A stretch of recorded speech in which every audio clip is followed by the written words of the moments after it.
This is The Space Shot, episode 15 for May 29th, 2017. That's no moon, it's 2 space stations. Hey everyone, welcome to The Space Shot, your daily space history, pop culture, and news fix. I'm John Molnix.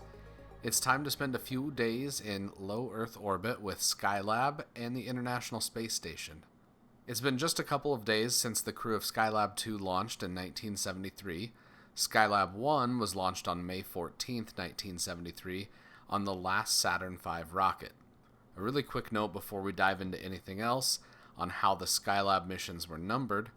There was a miscommunication that resulted in the mission patch for Skylab 2 reading as Skylab 1 with a Roman numeral, and then Skylab 3 had its emblem read Skylab 2 with a Roman numeral, and finally Skylab 4 had its mission patch read Skylab 3, but not in a Roman numeral. Super clear.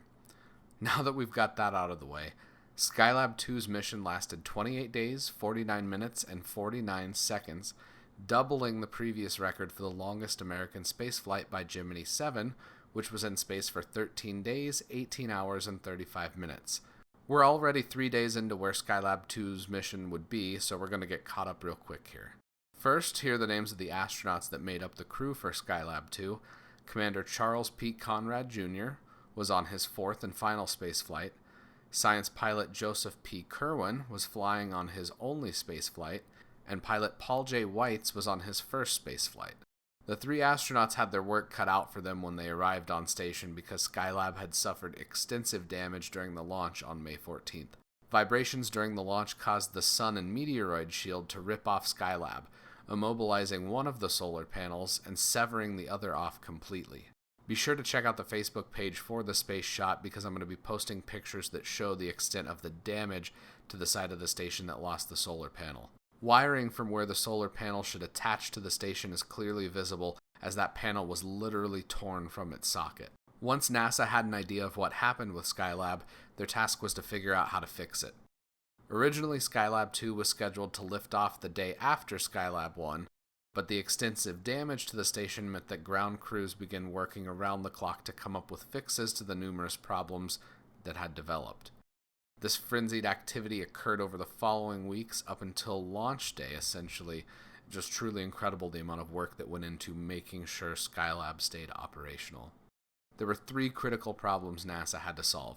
First, ground crews could rotate the spacecraft to prevent it from overheating, but power limitations meant that the remaining solar panels on the Apollo telescope mount had to be pointed at the sun almost continuously. This, combined with a limited supply of reaction control fuel, meant that NASA needed to move fast before Skylab 2 lost all of its station-keeping fuel. The second problem was the loss of one solar panel, and the other one being jammed meant that the station wasn't getting enough power.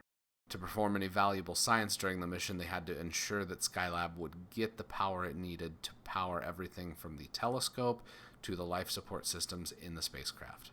The third problem was that the meteoroid shield and sunshade was completely missing, which meant that the station was getting dangerously hot inside, on the order of roughly 130 degrees Fahrenheit. That was threatening food supplies, medicine, experiments, and the film that the astronauts would use to record the mission.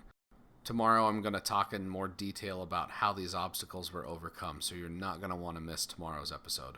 Before I go today, I do want to touch on the first mission that docked with the International Space Station. On this day in 1999, the Space Shuttle Discovery became the first spacecraft to dock with the ISS. At the time of docking, there were only 2 modules at the space station, the Zarya module and the Unity module, just a tiny fraction of the number of modules that make up the current station. Discovery delivered 1.5 tons of supplies to the station for future missions, and in a Facebook post I'll link to some pictures of what the station looked like in 1999 versus what it looks like now. Thank you guys for listening to the show. It would mean a lot to me if you could leave a review on iTunes, and you'll soon be able to leave a review in Google Play Music as well, because the show's going to be available there soon. Please be sure to share the Space Shot on Facebook, Insta, Twitter, everywhere you connect with your friends and family. I'm John Molnix, and I'll catch you on the flip side.